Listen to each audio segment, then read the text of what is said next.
You're Kurt. What's up, man? How you doing? Bro, I see the suit. You're looking nice. You're looking nice. And had to bring out the special clothes for a special occasion. You know, we got somebody on today that we wouldn't usually have on. And I mean, you've seen the videos. I got the suit out on a couple occasions. You know, do a little talking, do a little, you know. When it's that special, man. When it's one in a million type of guest, you gotta put the suit on. Because I mean, I always have this up there, but I got it turned at a different angle right now, just because the guests gotta see it.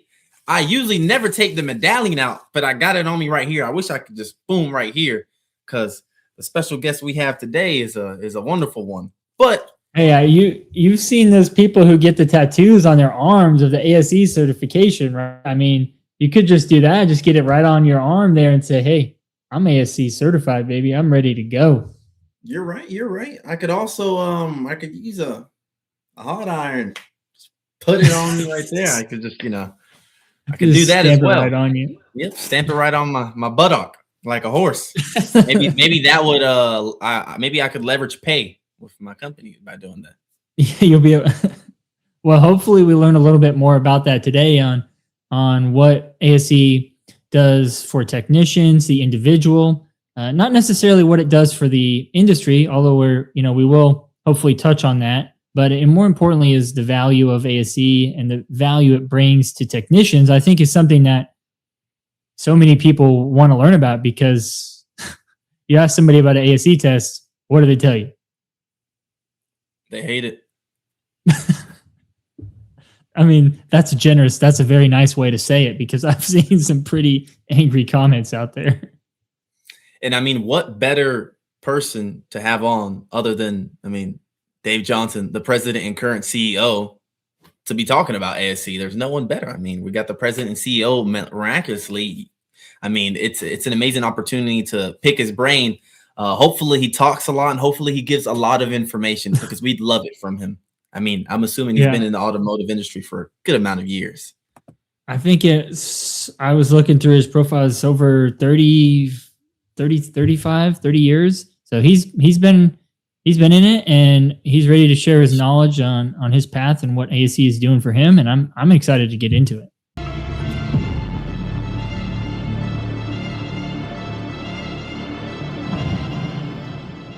Welcome, ladies and gentlemen, to another episode of the WOTPod, starring the best duo in the nation of the automotive industry.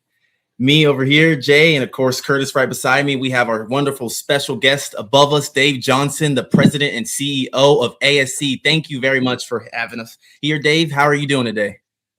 I'm doing good. Recovering a little bit from the holiday cold and flu bug, but I'm happy to be upright and able to talk to you guys. This is an exciting opportunity for me, and thanks for the time. Appreciate it. Yeah, absolutely. We're glad to have you on and learn a little bit about you, how you got into the position you're at with ASE, and some of the things going forward. I know not just us, but there's a lot of technicians out there that are eager to see what ASE is cooking up for 2026. Fantastic. Well, I'm ready to get into it whenever you guys are. All righty, sir. We'll start it off. Everybody would like to know, how did you first get started in the automotive industry? Wow, that's an interesting story. Well, it starts with I grew up in the middle of nowhere, Wyoming, as I like to call it. A little place called Burlington, up by Cody, Wyoming, which is near Yellowstone Park. So, and that part's really beautiful. Right where I grew up was in the middle of what they call the Bighorn Basin, which, if you look at it on Google Maps, what it looks like on a satellite image is it looks like the surface of the moon, except for these little green parts where it's irrigated. So pretty dry and dusty environment. But anyway, grew up on farming, ranching, trucking business, and so I can remember probably my earliest memories. Around 8 years old, washing parts for my brother as he was overhauling some old '53 Ford pickup that he had, and I loved it. I loved all of it. And so instead of working with cows, sheep, pigs, and all of that, stuff. I much preferred working on the equipment, and so that's where it started. And from there, it just kept progressing. And so all I wanted to do was turn a wrench.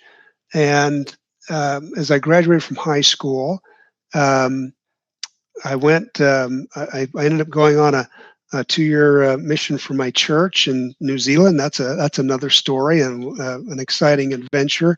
But when I came back from that in about 1984, I was again planning to just go start turning a wrench because I'd I'd done a lot. I'd apprenticed for years under my dad and my oldest brother, who had been to he went to Tech back in the day, and my dad told me something interesting. He said, "When you get to be my age, son, right?" And he was probably about 50 years old at the time. He said that shop floor can get pretty hard, and he encouraged me to. He said, "Go get some education to go along with that. It'll make you a better technician. You might have more opportunities." And so I did, and it was a good choice. I mean, I was a starving student for many years, and and like so many of us, um, I went to school. Well, I didn't like going to school. I liked fixing cars, and so shop class was one thing, but me taking tests and all that stuff, that was not my strong suit. But I did it. Ended up going to school. Went to a place called Weber State University in Ogden, Utah, that happened to have a great program that fit me really well because it was more about hands-on as well as the theoretical work, and ended up actually transitioning into what they called mechanical engineering technology at the time, 4-year degree, and again, way more than I ever expected. And I was on the 5-year program because I was so bad at math and taking tests that it took a little extra effort on my part to do that. Uh, but still, my love was just turning wrenches. So what happens after that? And that's what I did through going through school. I was working at a friend's body shop. I was doing independent stuff. I was working on fleet stuff for a rock crushing outfit. Just anything to keep going. And that's again, that's what I loved. But as I finished up school, things transitioned. Ford Motor Company came recruiting, and uh, I interviewed. I really had no interest because I was determined to stay in the West. I thought I was going to go to work for a big mining company and working on heavy equipment, and I thought that's kind of what I really wanted to do. Well, as fate would have it, I ended up um, I ended up going to Detroit for an interview, for a second interview. So I interviewed her. I go there for a second interview because I'd never been to Detroit. I'm just this farm kid from Wyoming. I thought, well, I got to check it out. Go through this, what they called an assessment center at the time, where they kind of played mind games with you for 8 hours. And by the time they were done, I thought, man, I did really bad at this because there's all this role playing stuff. And I said, and on top of that, I'm like, I didn't appreciate being messed with. And I thought I'd tell them no if they offered me a job right now. Well, the economy was kind of taking a dive at the time. And all of my other job opportunities that I was so sure of that I was going to have, everything went dead. And about 4 weeks later, I'm pretty humbled by then. Ford Motor Company calls back and says, "Oh, we think you did a really great job." Now I think they were lying, but that's okay, right? We think you did a really good. We want you to come work for us. I'm like, fine. I get the message, and that begins my career with Ford Motor Company for the next 32 years, which again was not my plan. In fact, I had all these 5-year plans to get back west because I kind of like the mountains. It's kind of my thing, and it only took me 6 of those 5-year plans for that to happen. But in the meantime, in the course of life, had amazing experiences with Ford. Ended up what we called service engineering operations at Ford, and that involved developing the publications we all use for workshop manuals, the diagnostics, getting into working with what we called upstream engineering of development of new vehicles, which was, I mean, I never could have dreamed that, right? I'm a guy that just wanted to be a mechanic, getting to work with engineers on trying to make the vehicles more serviceable, which was a love-hate relationship because I thought they were dumb on a lot of things. And I tried to correct them, and we'd always get into these dollars and cents discussions, and seems like I lost as many as I won. But anyway, fantastic experience.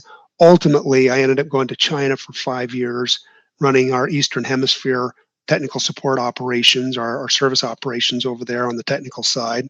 And then after that, came back and I did that, ultimately did that globally for Ford Motor Company as their executive overall global service operation support for all the dealers on the Ford and Lincoln side. So probably way more than you wanted to know, but Oh, it's perfect. an interesting journey, not because of me, but because the opportunities this profession opened up to me. Yeah, and Indeed. that's Would you awesome. I mean, say go ahead, would Julie. you No, say go ahead. would you say that be like just getting into Ford would be like one of the defining moments that made you realize you wanted to do automotive industry long term, sir? Yeah, I would say, well, I'd say so. Maybe I'll put it a little different way. It's a good question. I would say it reinforced it. I always had the passion for it. You know, anything that moved, I wanted to understand how it worked and to fix it. But that Ford Motor Company thing kind of just reinforced it and took it in um, a new direction and opened up my eyes to, hey, there's more opportunities beyond even, you know, just turning the wrench, which there's nothing wrong with that. I love that, and I'd still do it today if I had the body and the brains for it. But it just reinforced that for me. Yeah, it's impressive. Your aspirations to work on cars turned into what it did after 30 plus years. You know, you're basically in charge of the whole global technical side of things is extremely impressive. How did that lead you into where you're at now? Oh yeah, good question, Curtis. So um, towards the end, I was serving on the board of governors at ASE, and Ford had not been so involved with ASE for a period of time. But go back to the mid 2000s during what we call the Great Recession, and and the issue was there. I'll just say a little bit of a personality conflict between ASE and the Ford guy that was in my chair at the time, and because of basically a personality conflict, became a bit of a parting of ways, which was unfortunate. It's unfortunate for ASE and it was unfortunate for Ford in many ways. And now that's being rebuilt and it's getting a lot better. But anyway, I digress. So as I was doing that, I retired from Ford. I was on that board. They were they they contacted me and said, "Hey, we're our current CEO, Tim Zilke, was getting ready to retire, and they wanted to put me into the interview pool." And I think I said something along the lines of, "You guys must be desperate. I'm sure you can do better than me, but hey, sounds interesting, right?" I wasn't ready to really retire, and so as a result of that, um, went through that process, and they ultimately chose me to become their CEO. So in like July of 23 is when I started full time with ASE, and it became another eye-opening experience for me. And seeing how the role that ASE plays and the role that it can play to help facilitate what talented professionals like yourselves do out there today and every day. So it's exciting to be here because I just see a lot of opportunities for us to hopefully facilitate and help um, highlight what is, to me, an awesome industry and an awesome career. Speaking about manufacturer to ASE relationships, how are those developed and maintained? Because I know I work for under Southeast Toyota region, and I know they're pretty tight with ASE, and so is Toyota North America. So how is that even maintained, and how is it created?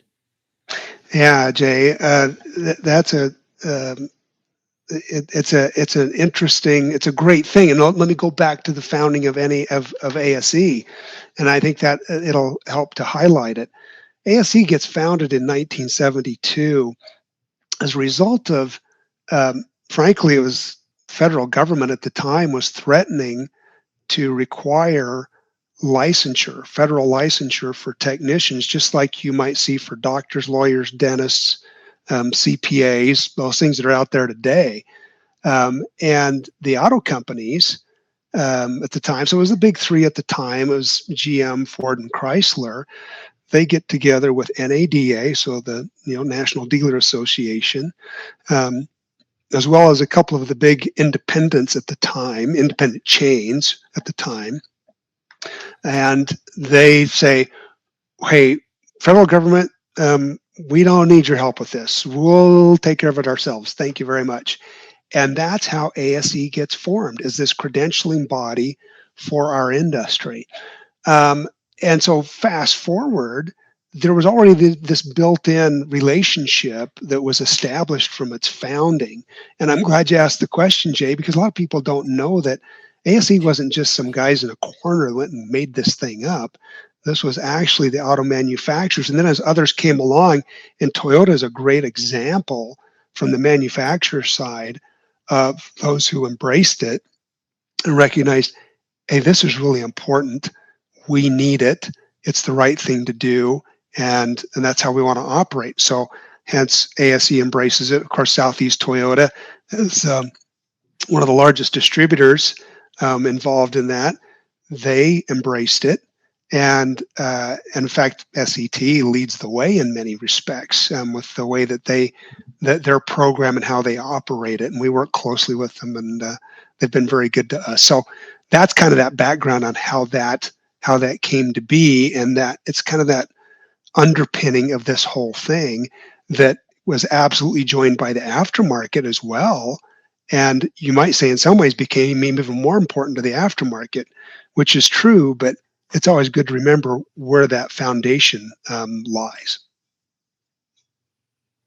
Yeah, that's essential for how it was formed and the importance of the certification through manufacturers.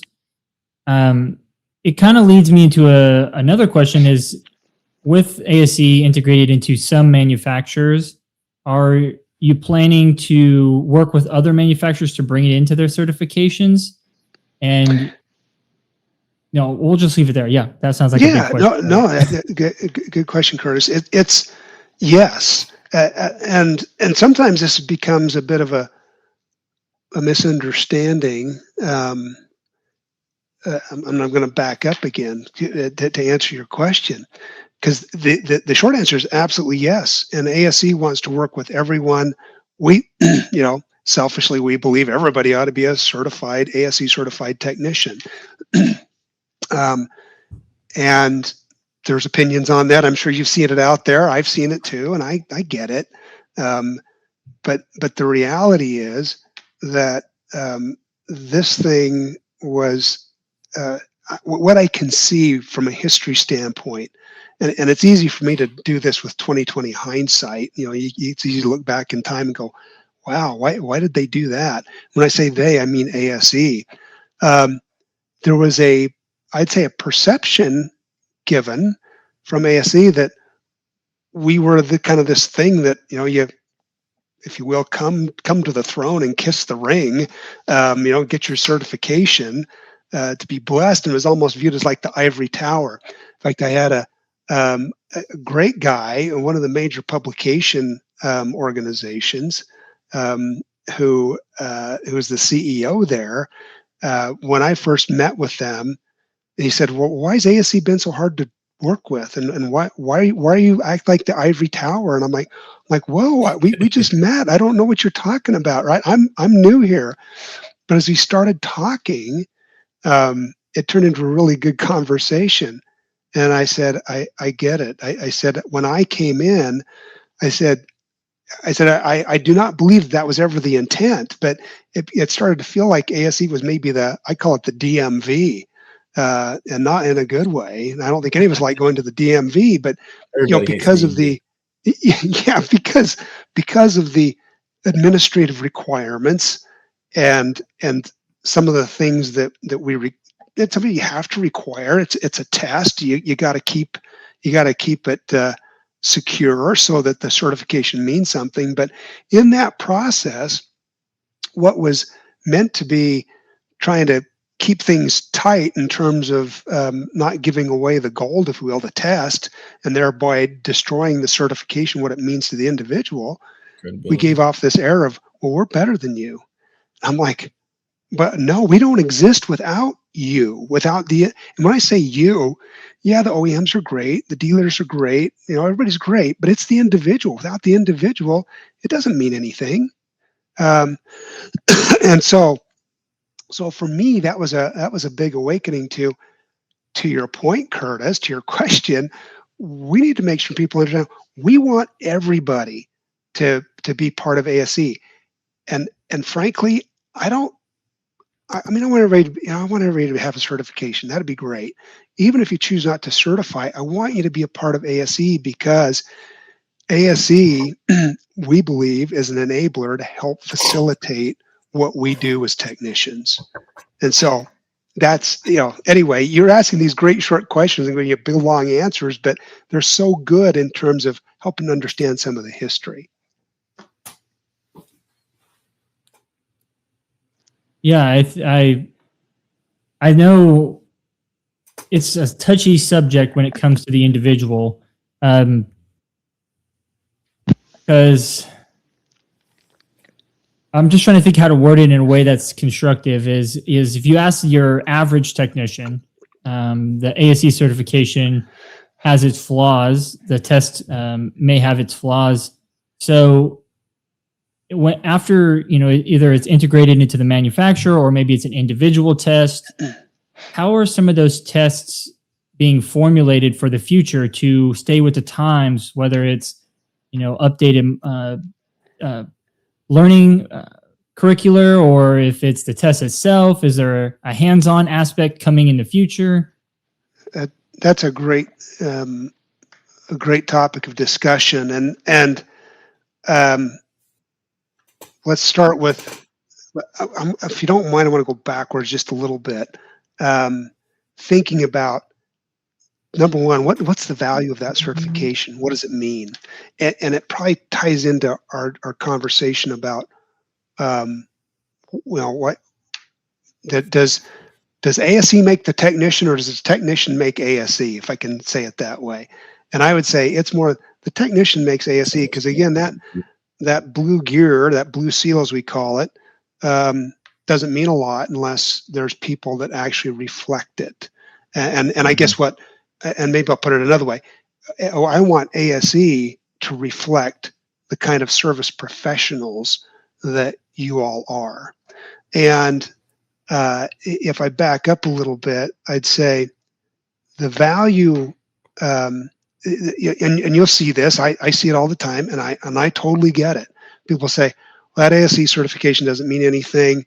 I can fix cars better than any ASE certified tech, and I've never been certified. I'm not going to argue with you. Okay, I'll buy that. However, I have some other questions that go along with that. If that's the case, don't you want to be identified as being something a little different and unique versus just everybody else? Because how do you know?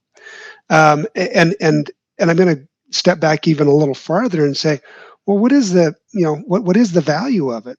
Here's what's interesting. As I came into ASE, and I started asking for some of that data myself a few years ago, and they said, oh yeah, well, we've got this study that we've done with, in this particular case, it was a major aftermarket chain that has over 3,500 stores across the country.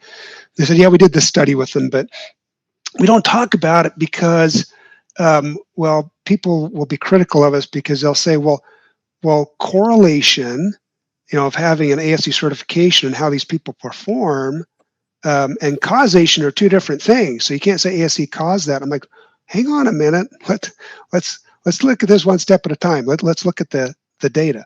Well, here's what the data said from this big study that they had done, and ASE didn't do it. This company did it. They asked to remain nameless, so I don't mention them, but they're a well-known aftermarket chain. They said what they found was ASE certified techs versus non-certified. What they saw was 40% higher productivity, ASE certified versus non-certified, 60% fewer comebacks, repeat repairs. 30% or greater, or 30% or better, 30% less attrition, right? So your retention of employees was at least 30% higher. I'll put it that way. And then so I'll just stop there for a moment. And I said, guys, this is fantastic news. And furthermore, correlation has its own value. That's one of the things I did at Ford. Things I never thought I would learn that I got to learn was something we call Six Sigma methodology, which is just statistical process control and using statistics to identify issues and to resolve issues and prove that you fixed them, and continuous improvement. Toyota, as I'm sure you know, Jay, that kind of permeates their whole existence. And SET, I know that they very much act in that same vein. Data speaks, statistics, they look at all of that. And I said, what I learned as what they called a black belt in Six Sigma terms was the correlation has its own value. I'm like, guys, I think I could argue that having that ASE certification, that it has an influence on that person's level of expertise and competency. I'm not saying we caused it. I don't need to. If I was, betting on a horse in a race, and I knew that one had this particular stamp on it, like that ASE blue seal on its rear end. Are you going to bet on that horse versus the others if you knew that it was going to be likely 40% higher chance of winning, if you will? I'll bet on that all day long. Should we start stamping blue seals on technicians' bums? I wouldn't be opposed. In fact, I've met some guys. Bless their hearts. I did have to ask them if they were drinking at the time. They got the tattoos on the arm. They did it. That's commitment. I'm like, yeah, and as I recall, they said they had not been drinking. So I'm like, I don't know if you're crazy or that you're committed. You're committed one way or the other. Committed.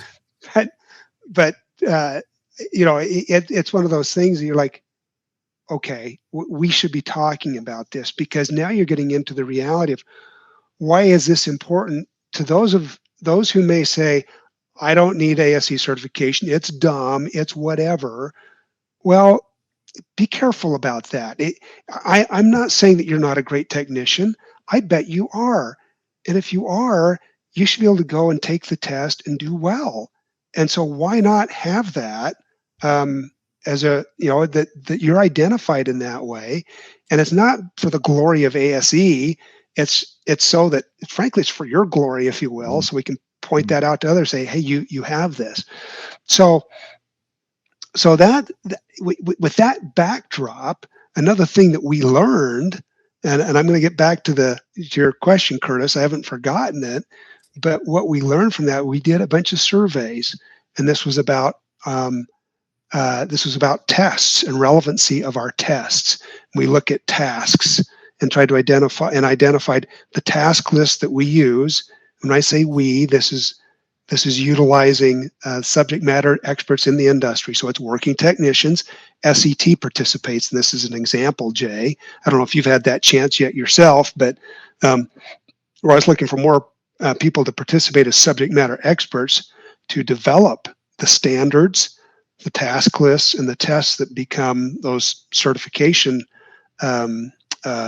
tests and certification levels that we have in place. Anyway, that we did this survey just trying to see what the frequency of tasks were to make sure that we're staying relevant with what the tests say, and we learned some things from that. But as part of it, this was amongst all technicians across the country, ASE and many with no ASE affiliation, and we said, what's your income? And so as we looked at that, we then looked at ASE certified versus non-certified technicians. And at all stages of career, like early career, mid, and late stage, we kind of broke it up that way. And my going in assumption was that, okay, my bet is we're going to see higher income for those that are in their later stages. And I was right. Ironically, or interestingly enough, I was wrong too, because what the data showed us was at the early and mid stages as well, it was higher. And it varied between 18 and 22% or something like that. So I just use this general term of 20% higher earnings across the board. And that was I'll be honest, it was a surprise to me. And at the end of the day, money talks. And so you get back to that conversation of, well, ASE didn't cause that. Well, I'm not saying we directly caused it, but there's a correlation there. And if I'm a working tech, doggone it, I'm going to take every advantage I can get to earn more money and to be recognized for it. And if that helps me to do that, why would I not do it? That would be crazy. So don't do that. So back to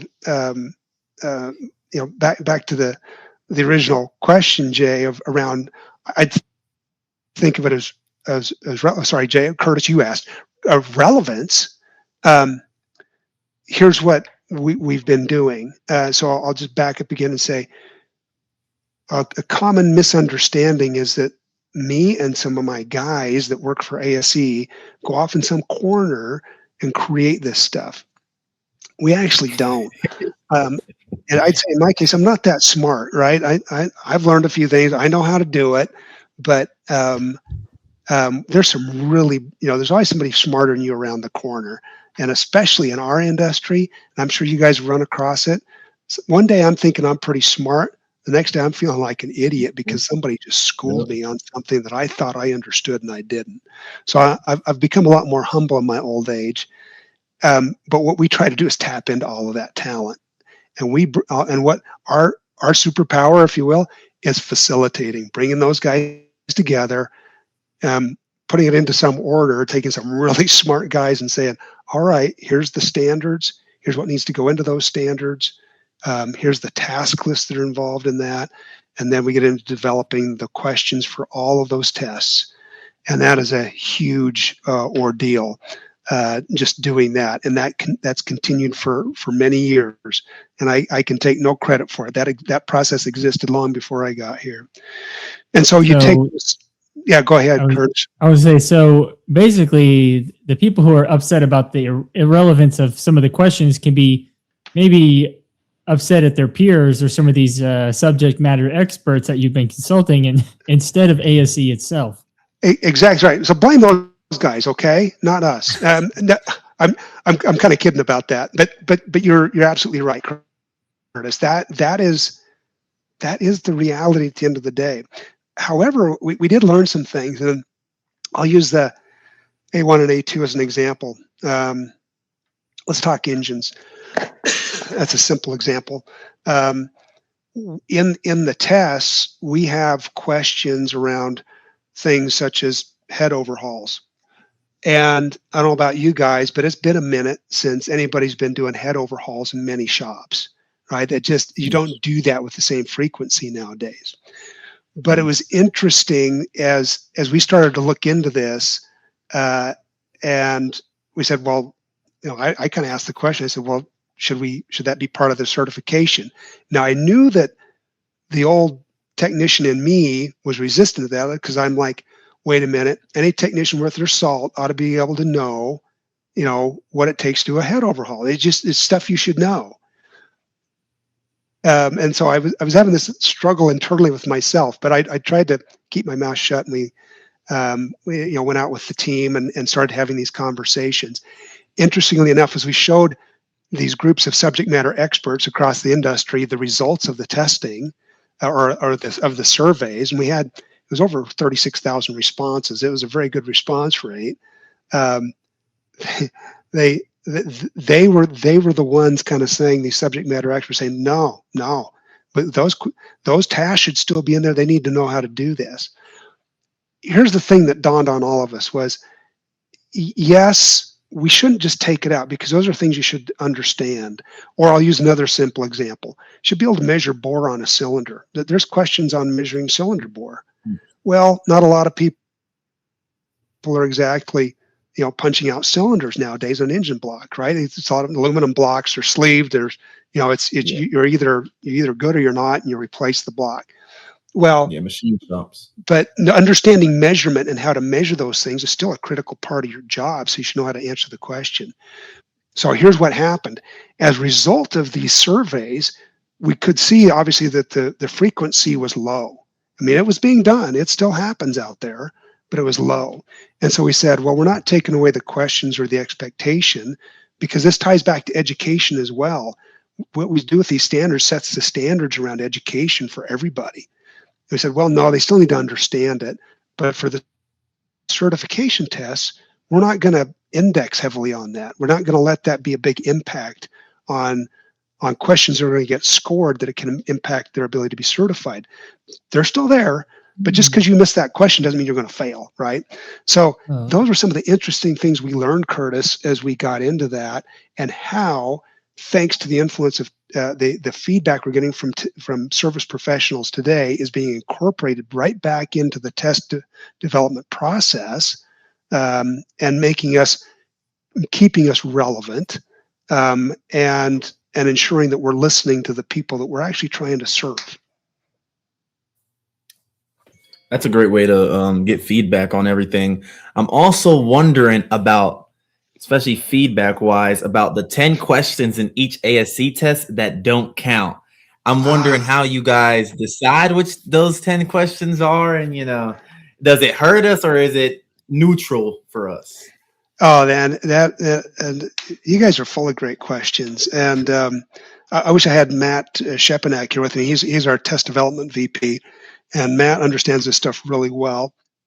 But I've learned. Well, we would I've love learned to a have lot him over the on. past few years. He'll be happy to do it. So anytime, he'd be great. But and plus he can correct whatever lies I tell you today. So not that I would do that purposely, but CEO white lies. yeah. The CEO, we wave our hands and we say these big fluffy things, right? That's kind of, so we get all kinds of latitude, I suppose. But in all seriousness, those 10 questions, it's interesting one, isn't it? This was another thing I learned getting into this side of the business. For me at Ford Motor Company, and Jay, for you being at Southeast Toyota, you don't get as involved in some of these things. You're kind of on the receiving end. You take tests, and or in some cases you're creating the tests. For Southeast Toyota or for manufacturers or whoever you are. But ours have to be psychometrically valid, and that's just a fancy word for statistically valid across all demographics, across multiple dimensions that are recognized legally.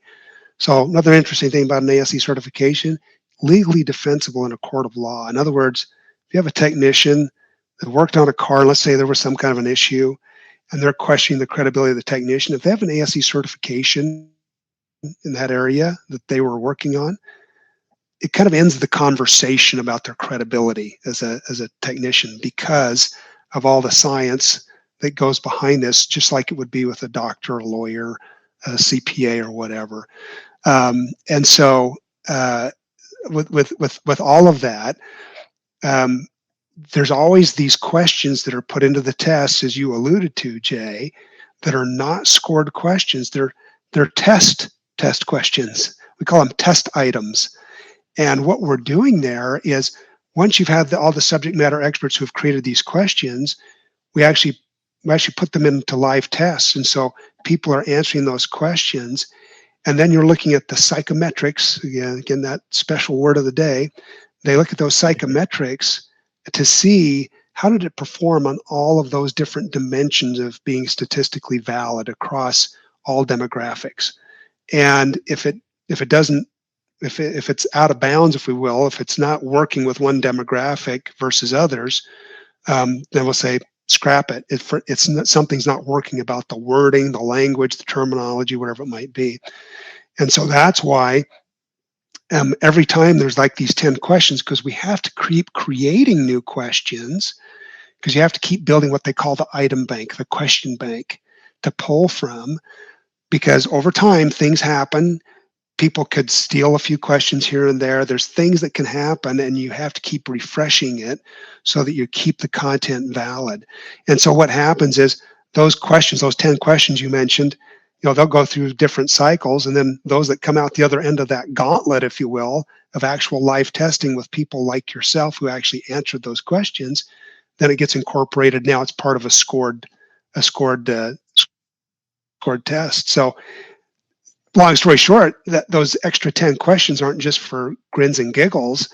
They're actually there to continue building this bank of questions to ask future certifiers and make sure that we're testing them appropriately in a balanced way, and not letting them also lean on old questions, if you will, that may have escaped out there.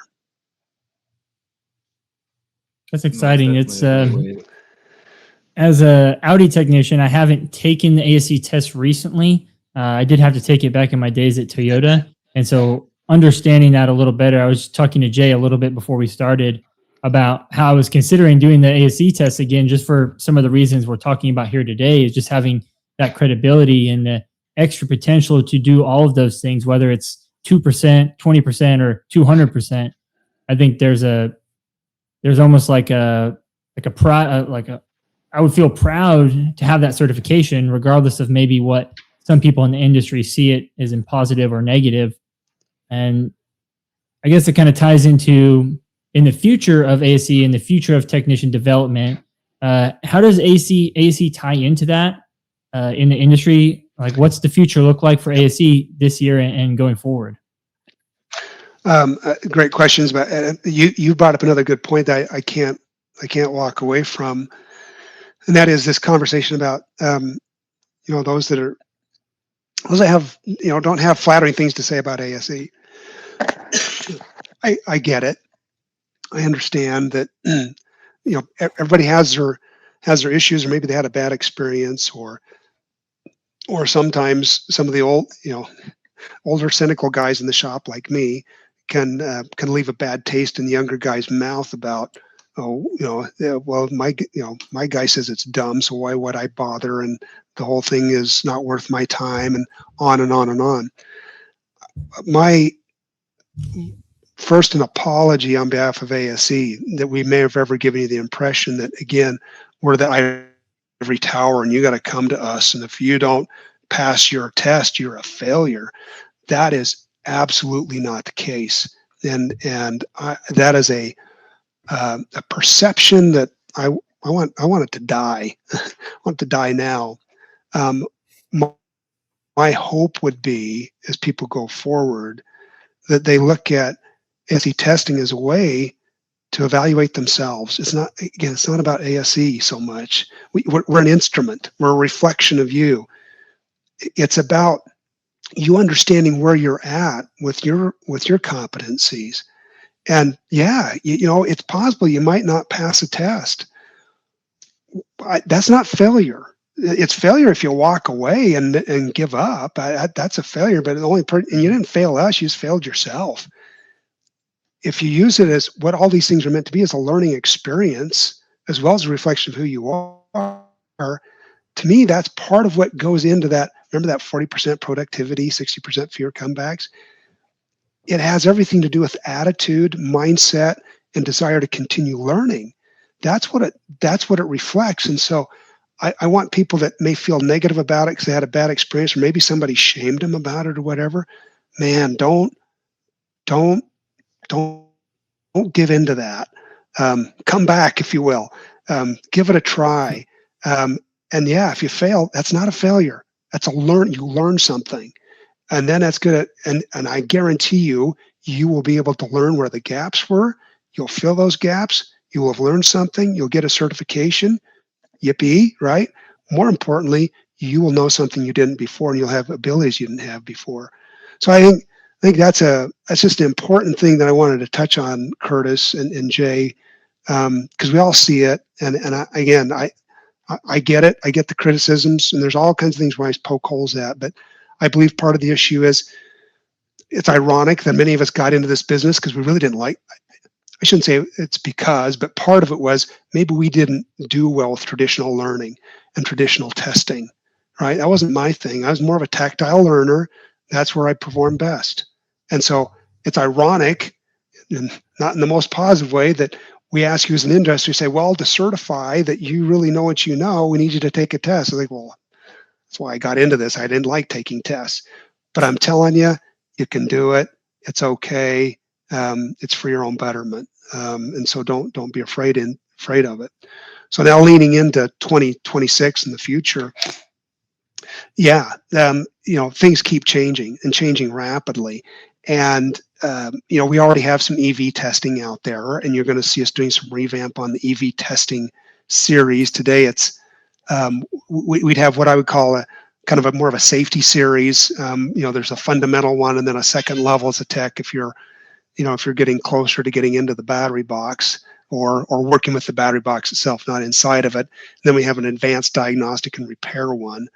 And that was fine for a few years. It's been out there for a few years, but we're seeing now it needs maybe a series of its own. So there's some things happening in that space on the EV side, because the reality is, what I'm seeing is, when everybody said, well, that battery electric vehicle market's kind of, it's kind of fallen off, so nobody cares. I'm like, well, hang on a minute. When we say electrified, that doesn't just mean pure battery electric. We have millions of hybrid vehicles running around out there that have high voltage systems. And Jay, I see you nodding your head. In particular, Toyota is the king of that. And so you can't just walk away from that. And so we're looking at how we restructure that. In fact, you'll see hybrid probably incorporated into some of the base engine stuff, because it's becoming so ubiquitous in the new vehicles out there. So you'll just see some restructuring of that. But let's move on to something else. So beyond battery electric or electrified in general, when I look at we're now looking at certifications around ADAS, so advanced driver assist systems. What we're working on today, guys, are rolling robots, and you guys know this, but there are so many non-service professional people that don't know this. It has gotten more and more complicated, and there's this interesting thing between collision and mechanical repair. It used to be that those things were pretty distinct, whether you were doing collision or mechanical. Well, with ADAS, it incorporates so many elements of the body itself and the sensors that are located around the body, as well as all the processing equipment that goes into the sensors, the processing, the outputs back to controls, and so back to engine and transmission and brakes and everything else, that you can't separate those two things anymore. And what we've seen is we have an ADAS certification. It's a high-level certification. It should be for what we're asking it to do today. But this past year, as we were talking to the industry, the lights on moment for us was, hey, we have all these people out there installing windshields in vehicles, just replacing the glass. Say like your Safelite guy or whoever, not picking on Safelite, but anybody that's installing glass. And we noticed that there's a lot of them that are not recalibrating the ADAS system. And I'm sure you guys know this. Yeah, you can replace the glass on a vehicle, and it will still be within, we'll say, calibration limits. Technically, it doesn't detect an error, if you will, unless it's way out of whack. And yet the thing will not track properly down the road in terms of lane keep and potentially your brake assist. And they started to realize this is a bit of a liability issue. We need to address this.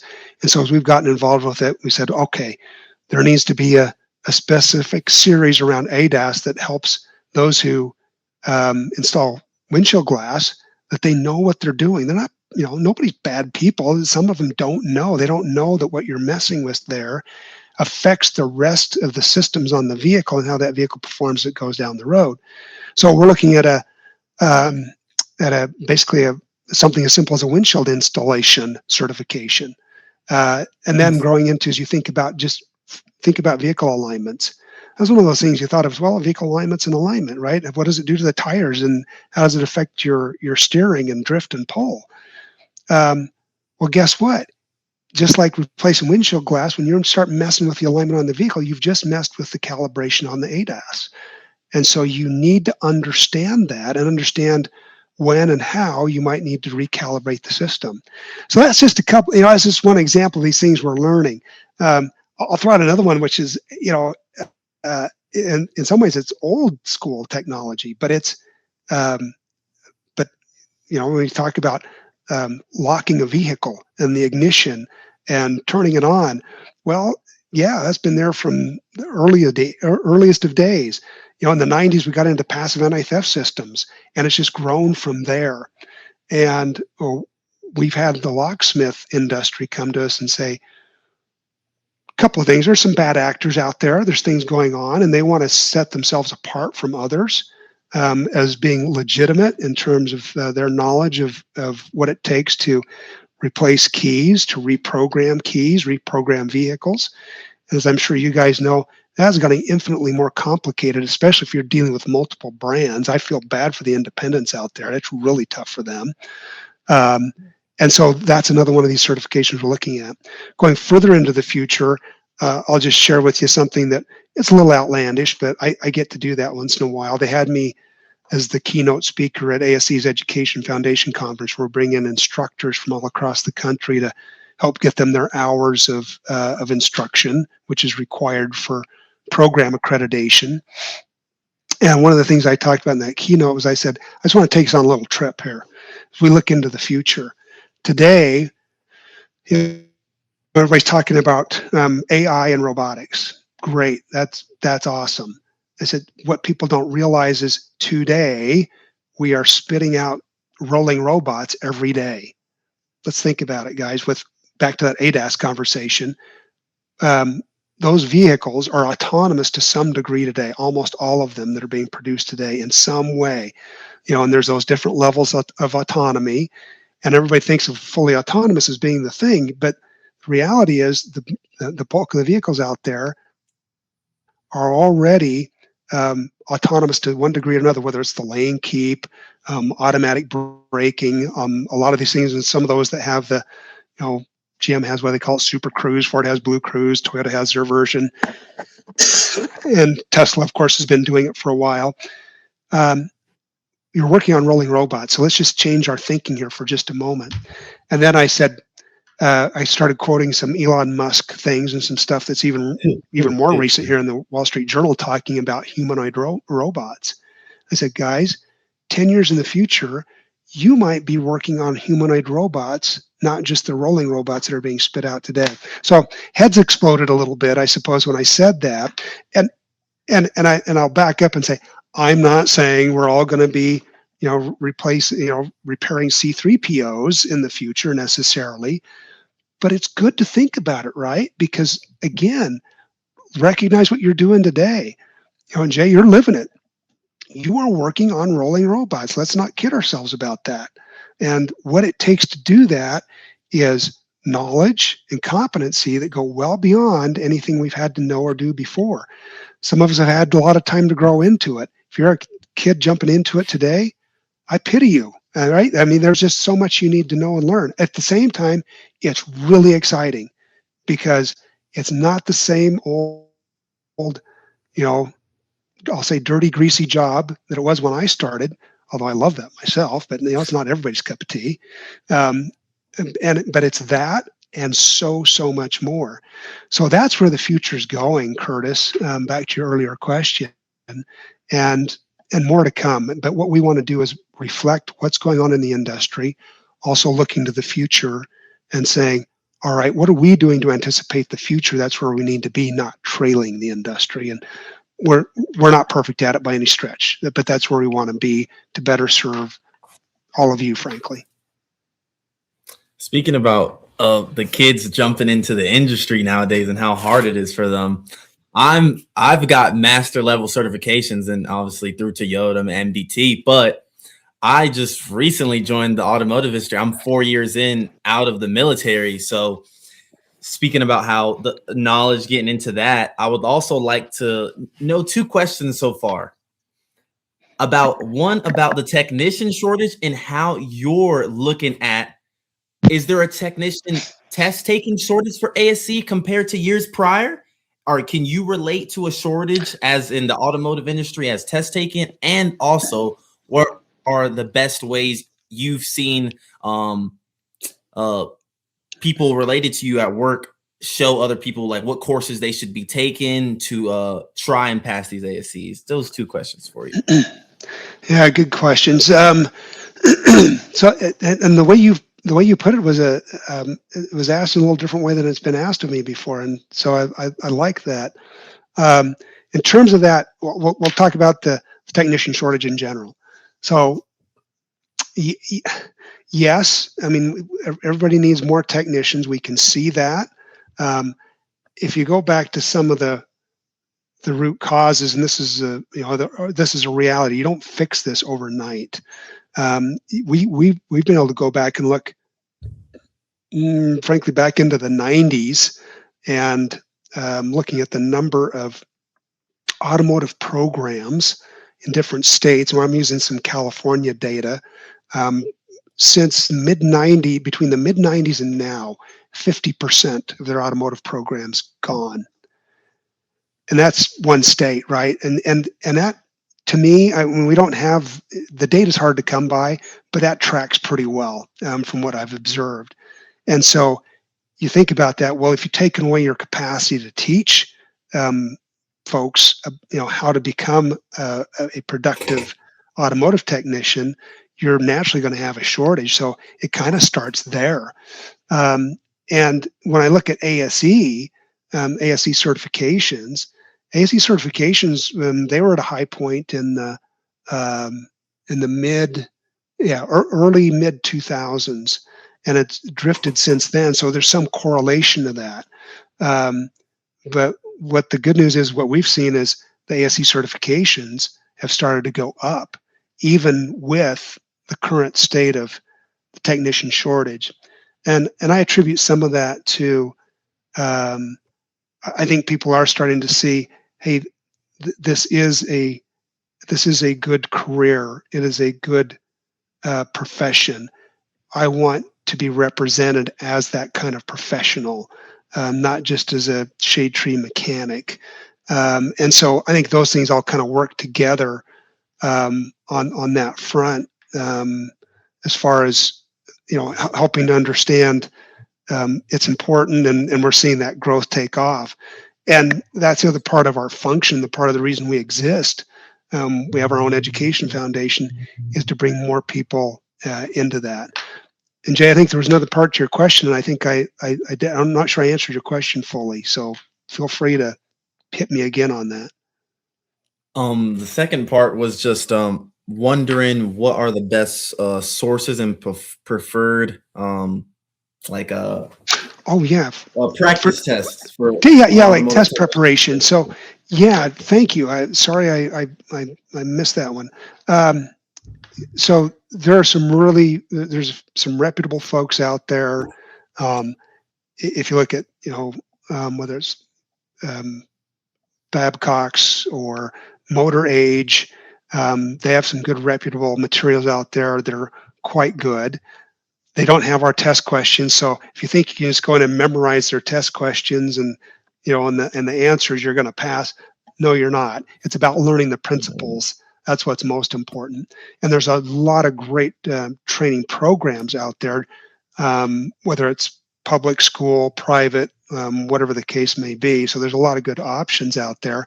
I would say if you're looking at programs in terms of overall education, look for ASE accredited programs. All that means is that program has been proven to demonstrate that they teach by the standards that have been laid out by the industry. It's not working on the instructor's boat or his hot rod. I'm not saying that's not fun. You don't learn things from that. It does not teach you to be a technician, though, a productive technician in the shop. You need more than that. And so that's what that ASE accreditation is about. But talking specifically about test prep, there are some good test prep guys out there. Like I said, Babcock's, Motor Age, there's Cengage, there's several good ones out there. And they may not be the cheapest, but don't go for cheap, because the other thing we know out there are some there's some people out there that are not, I'd say they're not good actors. They're not acting in your interest, and they try to attach ASE's name to their stuff. And just because it says ASE on it, don't necessarily trust it. Come to the ASE website and come to the source, and you'll see that. One of the best things you can do is go to ASE's site and look for ASE study guides. And we have study guides that we give you for free. They're PDF format. And the important thing about them is they're not practice tests. There's some sample questions. But what those things do is they get into what we call the task list that I alluded to before. So it starts with, here's the standards we think everybody needs to know according to the industry. Here's the content areas of things you need to know. Use brakes as an example. Well, guess what? You need to understand disc brakes, and here's the things you need to be able to do to properly diagnose and repair or maintain those brake systems. And then we break those down into task lists. And so those study guides take you through those. And as you look at those task lists, and you go, oh, I have not done much on ABS brake bleed. And that's one of the tasks. I guess I better go study that and make sure I understand it, because I could get asked a question on it. So in that fundamental sense, those ASE study guides are really great. And then, yes, there are some reputable folks out there, and we're trying to do some more to clean that up. And we're going to continue to work on that to make sure that things are appropriately, companies are using our name appropriately, we'll put it that way.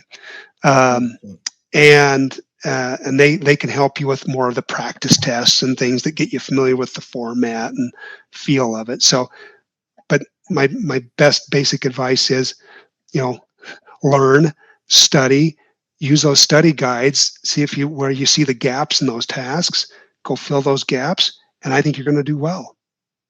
And then finally, when you do take a test, and if you fail, and I know it's money, right? Because you spent money on the test, and you spent money whether you fail it or you pass it. But from that failure, you also get a built-in study guide, because it gives you what we call a score report. And it tells you exactly which tasks you missed the question on. Not the question itself, it's the task. So now you have a built-in, I know specifically what I need to go hit on, so I can go pass that test the next time. Yeah, I'm sure there's a ton of people that, there's a ton of people that probably don't even look at that. They failed the test and they're like, well, I'm just going to get rid of this paper, and they don't even look at the areas where they can study and get better. Yes. And that gets back to the theme, right, Curtis, of please don't look at this if you're somehow shamed if you don't pass the test. It's not about ASE, it's not about us, it's about learning, and you continue to learn. And so it's one of those real tangible things of learning. Look at that report, look where you missed, and then you can go fill the gap, and you'll do it. I know you can do it. Yeah, I wanted to touch on something towards the end here, that this conversation wouldn't even be happening if it wasn't for our good friend Jay at Wrenchway. And I know you are working with them on the ASE Connects initiative. And so to kind of wrap it up, I'd love to learn a little bit more about that and where that's headed. Oh, thank you, Curtis. Appreciate it. That's on one hand, it's simple. I mean, it's what we're simply trying to do is connect businesses, shops, dealers, and schools, so that they can make those connections to help each other. So the schools need help from the industry to guide them in what their local industry is looking for in terms of service professionals. And the schools need those service professionals to be in there working with their students and saying, hey, I want you, whether it's an internship, apprenticeship, or whatever the case may be, to start bringing them into their shop or dealership and utilizing them so that they can continue learning hands-on in the real-world environment, not just in the classroom or in the shop at school. Has its own value, but getting that real-world experience means a lot. And so it's really connecting those two things. You might go, well, that seems kind of simple, Dave. And you're right, but what we've shown, and Jay and Mark Wilson, I give them full credit. They've been working at this for a while. They saw it. Many of us in the industry just kind of assumed, well, the dealer's working with their local school, right? They're not necessarily. And it's not for lack of desire necessarily. Sometimes it's just having somebody that can bring them together. And so with ASE Connects, that's exactly what we're trying to do, is connect schools and the shops by having the list of, hey, here's the people at your school. We know them. They're verified. And here's shops. Here's the people you want to contact so that you can start talking to them about their program, what they're doing, telling them about what you need, what their needs are, because there's things you can help them with and they can help you. And it's as simple as that. That's one piece of it. The other piece is call it the data side. There's pieces of data that the industry is missing. I'll just give you one example that we're doing out there with Wrenchway today, that we're doing anyway, that we're working on together. They had put together, they call it the technician pay tool. It's like, think of it as a continuous survey that you pull data out of, where going out to all technicians, looking at various demographics and what their actual pay is. When I say their pay, basically they hit it this time of year. In fact, it's going out now saying, essentially, what does your W-2 say? Because there's a misperception in the industry because of Bureau of Labor Statistics numbers that are just statistics, and they would tell you that their numbers get misused. That says, well, average salary is like $47,000 or something like that. Well, if you aren't in the industry, you say that doesn't sound very exciting.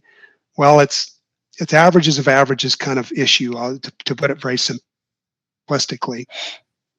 And so what we're trying to do with these surveys as part of this ASE Connects is get real live data. And now shops can go look at their area and say, here's what the salaries are of people in your area, technicians in your area, and using those different demographics, their experience level, location, all of those things to help them identify what that looks like, and are we competitive or are we not competitive. And so it's kind of trying to kill two birds with one stone. One, get rid of those misperceptions about what you can make as a service professional, and secondly, to help shops see that, in part, yeah, guess what, you got to pay for good techs. That's the other part of it too, and have something that really reflects that in a good way. So and there's more of that we're looking at as we go into the future around the data side. So Curtis, thanks for asking about that. The Wrenchway guys are amazing what they do, and just in their own humble little area, but they found this very unique and important lane that we want to tap into with them to help serve the industry. So thank you, and shout out to Jay and Mark, and for Jay for setting this up. I sure appreciate it. Yeah, I before we started recording, you mentioned you wanted to ask us some questions. So, we'll kind of finish up here, and we'll entertain you a little bit with some things about ourselves, and what are some things you might want to ask the two of us. Well, and maybe I'll start with Jay. Jay, the military background. I mean, I know we may not have the time, but your story's more interesting than mine. I'm, me, poor farm kid from Wyoming, couldn't rub 2 cents together. Have been very blessed by this industry. What about you? Yeah, so I'm currently 23. I graduated high school 17 years old around the COVID time. So COVID, January, I know, right? I'm pretty young. Yeah. So January, that's where we got out of school. And then that April, a recruiter called me in the Marine Corps and was like, hey man, you wanna join the Marine Corps? And he was talking about college and stuff. And I had that idea that I wanted to go to college for accounting. So I decided to enlist. The first day I went in there, I was like, free college? Sign me up. Who cares? I don't even know what I'm doing. Sign me up. Because I did not have the money to pay for college, and neither did my mom. So signed myself up. My mom was all crying and stuff, like, what are you doing? What are you doing? But then I'm like, Mom, I'm signing up a different contract. Like, I will be only active duty for a certain amount of time, and then I'll go off into reserves. So that's the kind of contract that I signed, and that's what allows me right now to do automotive and continuously stay in the military as well. So I spent about a year and a half on active duty time frame. And then on my final set of orders from Quantico, Virginia, coming down, I was already applying for dealerships. I had a couple friends that loved Fox bodies, and one of my friends took me for a ride in his 86 four-eyed Fox body, and man, it Wow. shook my world. I fell in love with cars. Ever since then, I applied for a dealership. I got hired. I got hired in the shop. I learned how to do. Oh man, my first day was crazy. I literally sat beside an MDT technician. He was like, "What are you doing?" And I'm like, "I'm just watching you because I don't know how to do anything." And he's like, "What? They signed you up for main shop and you don't know how to do anything?" And I was like, "No, I don't even know how to balance a tire, bro. Like, I'm just here. I just want to work." And I mean that happened in 2022 and no 2021. And so far, I'm just giving it my best shot. I got my certifications. I've just been trying to book it. Honestly, just been trying to get as much as I can, learn as much as I can. I'm trying to be a sponge to everyone and everything around me. Gentlemen like you, Dave, like Curtis, right here. I'm just trying to soak in up all the knowledge so I can try to stuff it in my brain without forgetting.